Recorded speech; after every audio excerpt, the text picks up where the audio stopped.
Pois é, pessoal, novidade na área. A gente tem aqui o nosso quadro Colina Apita. É uma aba nova, uma janela nova do nosso podcast da Colina. A arbitragem, a gente está elogiando a arbitragem nos jogos do Vasco com frequência, né? A gente está elogiando sempre a arbitragem no jogo do Vasco. Mas assim, a arbitragem traz muita informação pra gente. Muita pauta, muito material, muita pauta, né? muita polêmica, não tem como deixar de fora. A gente traz aqui, ó, tem uma lista aqui de 4 jogos. Cara, se bobear, teve mais polêmica. Sim. Mas o nosso espaço aqui está reduzido, nosso tempo está reduzido, a gente já falou muito de Vasco, então a gente tem hoje para analisar aqui 4 jogos e tem jogo que tem mais de uma polêmica. Sim. Quer começar por qual, Léo? Vamos lá. Grêmio e Inter, Grenal. Fácil, né? Eu posso começar pela nova orientação da CBF? Pode. Eu não sei se vocês viram, mas antes o VAR era recomendado a influenciar pouco, a intervir pouco. Intervir Sim. só quando tivesse, né? Menos intervenção, mais eficácia e menos intervenção. Exato, Assim. exato. Só que agora a recomendação é que o VAR ele seja um auxiliador do árbitro. O que isso traz? Traz mais intervenção, traz mais chamadas. A recomendação agora é o seguinte, ó. Mas mudou agora? Já no... Para 2025. Para 2025. Ah, pra Porque 2020. porque Não. houve reclamação de treinadores e tudo mais que quando o VAR chamava, o árbitro tinha a tendência de trocar, pelo que o VAR... Acabava que o poder estava mais na mão do VAR do que do próprio árbitro de campo. E aí agora a recomendação mudou para que haja mais intervenções, mas para auxiliar, para dizer assim, amigão, dá uma olhada, vê o que você acha, vê se Sim. você vai continuar no que você decidiu. Eu acho que os juízes aqui, de uma forma geral, eles... não só os juízes com apito, como bandeirinha, eles passaram a confiar muito no VAR, entendeu? Usam o VAR de muleta, né? deixar de tomar uma atitude para esperar o VAR, e isso me incomodava muito. E aí o VAR também quer aparecer demais. Vai acontecer mais agora. Então, mas eu tinha entendido justamente até o início do Campeonato Brasileiro, estava justamente o contrário. O VAR não interferindo tanto, e mesmo assim, o pessoal reclamando, né? De intervenções equivocadas. Por que eu comecei assim, falando da recomendação? Pra gente começar no Fluminense.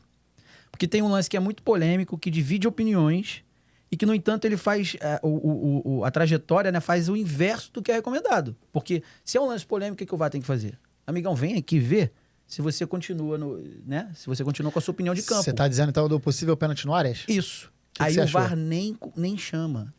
Mas então, o que E é um você lance achou muito desse lance? polêmico. Ele é muito difícil de avaliar.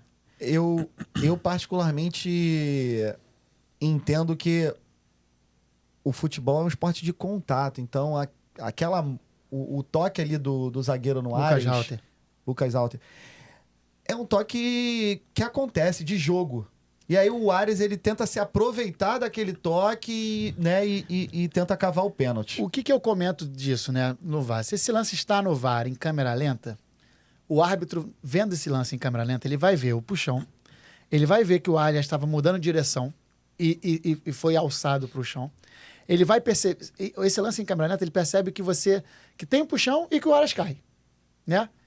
Quando a gente vê o lance ao vivo e o árbitro estava bem posicionado, o árbitro aparece no corte da câmera do VAR ali, o árbitro aparece correndo. Você percebe que o movimento de giro de corpo do Arias, ele já leva o Arias para uma possível desequilíbrio.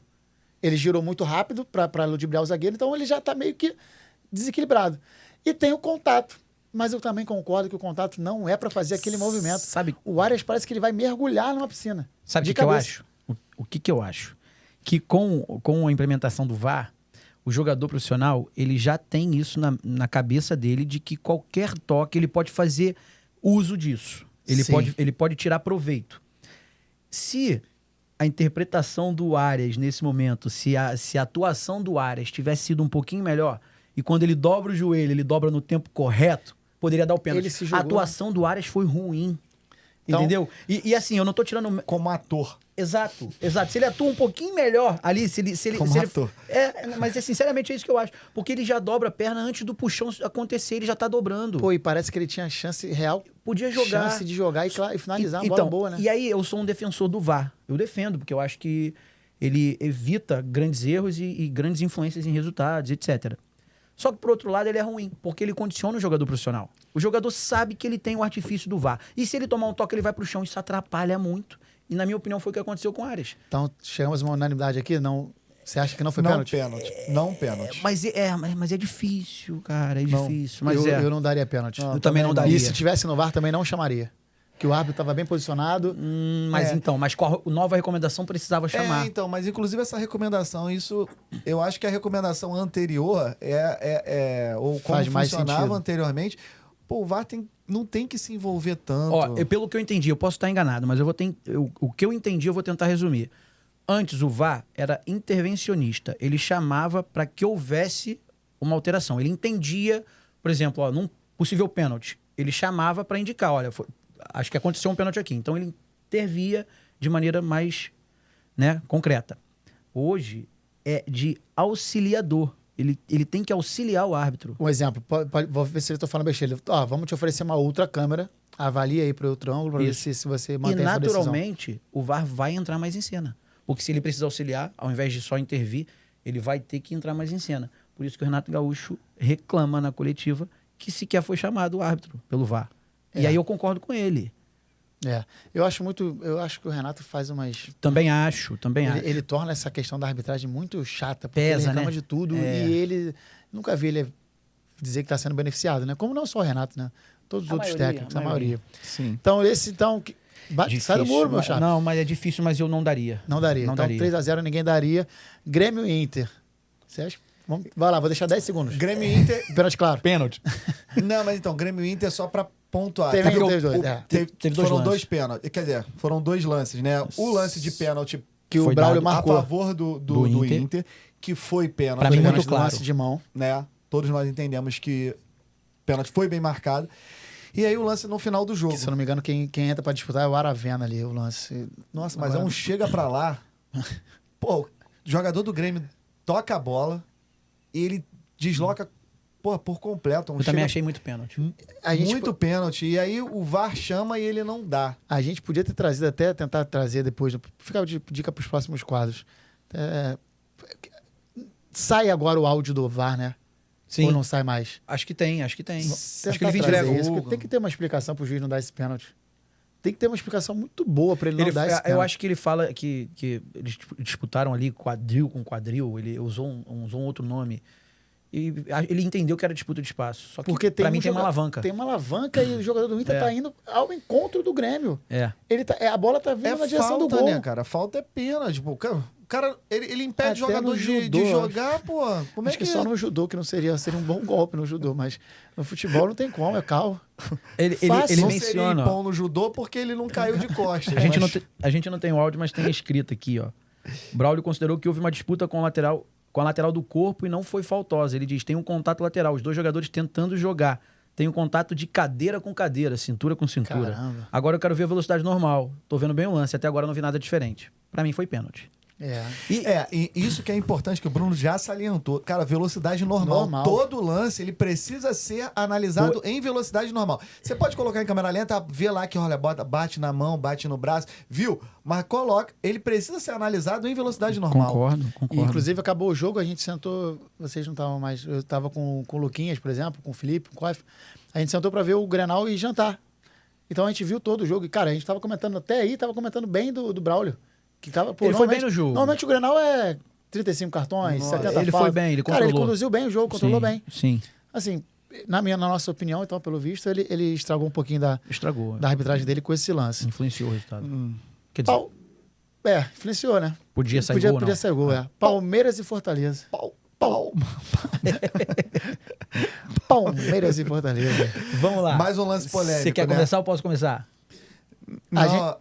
A gente teve o primeiro... Não, perdão. Esse lance foi só um. Foi o lance do pênalti do cabeçada do Davidson. Final do jogo. Né? Tava 2-1 Palmeiras. E aí uma bola alçada. O zagueiro do Palmeiras sobe com o Davidson. E... Acho que foi o Giai, eu acho. Não é o Giai, não. Não é o Giai, não. Foi o Naves. Naves. E eu tive entendimento de não pênalti. Não pênalti. Porque eu entendi que ele abre o braço pra se proteger de um cabeceio, pra, de certa forma, atrapalhar o Davidson, que eu acho que é uma atitude normal do zagueiro, ou até de um atacante mesmo, quando sobe. Se protege, você vai querer atrapalhar, incomodar de alguma forma. Eu não vi ali ele abrir o braço para querer ganhar o espaço para tocar a mão na bola, o braço na bola. Eu não entendi dessa maneira. E por isso, assim, tem muitos pênaltis que eu acabo não entendendo, quer dizer, que eu acabo não concordando, mas que às vezes fazem parte da regra, né? Mas eu não concordo com a regra, na verdade. Entendi. Também. A regra muda tanto também, né? Quem sabe a gente não consegue alcance para alterar a regra. O que você acha, Léo? Eu já vou dar até minha opinião aqui. Eu concordo com o Igor que ele sobe para tentar atrapalhar. Ele faz um movimento de tentar ganhar impulso e atrapalhar o Davidson, que estava mais bem posicionado para atacar. A grande questão para mim, que a impressão que dá no vídeo, é que ele cabeceia, o David cabeceia quase que ao mesmo tempo a bola e a mão. O Davidson, no caso. O Davidson, Isso. cabeceia quase ao mesmo tempo a bola e o braço do jogador. Então ele faz o movimento e a bola repica imediatamente no braço do jogador do Fortaleza, do Palmeiras. O que eu acho? São duas possibilidades de pênalti. Primeiro, ele subir com a mão no rosto do Davidson, que se pega ali, às vezes o juiz podia marcar. E, na minha opinião, é um movimento de subida não tão natural. O Davidson mesmo, por ter se antecipado na subida, ele está com a mão aqui lateralmente, no posicionamento até de travar a subida do zagueiro. E o zagueiro, quando percebe que está perdendo, ele joga a mão para o alto. Então, eu achei que foi imprudente. E como ele bate com a mão na bola, né, quase que num repique ali, vamos dizer, eu acho que eu marcaria pênalti. Então, essa fica 2-1. Eu também marcaria pênalti. Eu entendo quando você diz que ele sobe para atrapalhar o adversário. Só que a posição não é natural e quando ele sobe e usa o braço para atrapalhar, ele assume o risco. Seja da mão no rosto ou seja da mão na bola. Nesse caso foi a mão na bola. Eu acho o pênalti principalmente porque não é um movimento natural de subida. Então eu tô com o Bruno nessa. E a gente vai finalizar aqui na nossa rodada de hoje com o Santos e São Paulo. Vamos começar com o pênalti do Tiquinho, então, que foi convertido, O que vocês acharam? Cabeçada, novamente, então, uma cabeçada. Aí só lembrando que o árbitro do clássico do Sansão era o Wilton, né? Que a gente até elogiou aqui no último podcast. Mas assim, vocês elogiaram, eu dei aquela elogiada, mas ainda com o pé atrás, assim. Eu lembro que você fez essa pergunta, eu fiquei, pô. E aí, assim, o Wilton dá o pênalti de cara. Só que o jogador do Santos... Como é que é o lance? Me recordo o lance a bola é alçada no segundo pau e o jogador do Santos dá aquele sobe para cabecear, o já lembrei, queria até falar sobre isso também. A mão do jogador do São Paulo, o braço está aberto, mas ele em nenhum momento ali ele quer ganhar espaço ali. A bola ia para trás, um lance dividido, a bola não ia para lugar nenhum. Isso é uma coisa que assim me incomoda também, um pouco, porque na regra. Da regra. Se vai ter algum jogo depois, se vai gerar uma oportunidade, se a bola tá indo na direção do gol, eu acho que tem que gerar uma interpretação. Se a bola não vai para lugar nenhum, tá indo pro lado, pra lateral, é uma outra interpretação, entendeu? Mas isso não tem na regra. Não, a regra não fala disso. A regra não fala disso. Mas é uma coisa que incomoda muito. Exato. É esse entendimento que eu tenho também acerca da mão. E eu reconheço que é muito difícil uma recomendação ou implementar isso na regra, porque são lances complexos. Mas assim, eu, como telespectador, como torcedor, como apaixonado pelo futebol, eu entendo o seguinte. A mão, por exemplo, do Grenal, que o pênalti é marcado. Há um cabeceio na direção do gol. Aquela bola podia chegar a 5 km por hora na mão do goleiro. Defender fácil. Não tem problema. Só que ela está indo na direção do gol. O atleta adversário impede que ela faça um movimento que possa favorecer o adversário. Então, a partir do momento em que há um movimento que impede um favorecimento do adversário, eu acho que poderia ser marcado pênalti. Esse lance do Botafogo é tocada pelo jogador do Botafogo do Santos. A bola é tocada pelo jogador do Santos para trás, mas não tinha ninguém ali. Ninguém ia receber ela. E acho que o contato, o braço do jogador do São Paulo acaba abrindo no ombro a ombro. Isso. Quando ele sobe para um lado e ele tem o choque, ele se desequilibra e o braço sobe. Isso. Ele nem tenta ganhar um espaço aqui, vou trazer essa bola para mim, não. Eles bateram e o braço abriu numa... Ele deu pênalti na hora, cara. Bateu na mão. Sem revisão de VAR, parece até aquela... na pelada que a gente jogava antigamente. Mão é pênalti. Mão é falta. Bateu na mão, acabou. Então, esse aí, consideramos um erro do Wilton, o pênalti marcado. Eu não daria, mas a recomendação é difícil, não tem uma coisa tão clara. Você acha que ele está em movimento antinatural? Você acha que ele ampliou o espaço? Não acho. Não, mas a recomendação é essa, não é? Movimento antinatural, que é aquela mão para estabanada ou ampliar o espaço com algum objetivo. Eu não daria esse pênalti. Então, pênalti do Tiquinho, convertido, a gente acha que não foi pênalti. E teve também o lance de São Paulo e Santos, que é o goleiro do Gabriel Brazão. Vambora. E teve o segundo pênalti no jogo, né? Segundo lance polêmico no jogo, que foi o pênalti que a gente até comentou, que a sola do goleiro do Santos pega na altura do joelho do atacante que acho que foi Matheus alguma coisa. Matheus Alves, do São Paulo. Pô, ele dá um bico, na verdade, deu quase um tiro de meta no joelho do cara. Ele foi dividir e deixou o pé alto, né? Pô, ele acertou o jogador primeiro. Total. Depois ele ficou com a bola, porque... Pô, também, né? Você não fica com a bola. Então, e o que me incomoda é isso. O que me incomoda é a recomendação ser... Por que esse lance não vale? Não chama, esse cara. Esse lance foi pro VAR, não foi? Eu não sei. Também tô falando sem ter certeza. A gente pegou um corte aqui hoje pra comentar, né? Exato. Mas, assim, não ter dado pênalti... O que precisaria pra ser pênalti? Não foi pro VAR esse lance, não. O que precisaria? Foi pro VAR. Foi? Sim, foi pro VAR. Depois que o goleiro Brazão disputa o Matheus Alves dos pés. Claramente ele para a bola, lance limpo de área.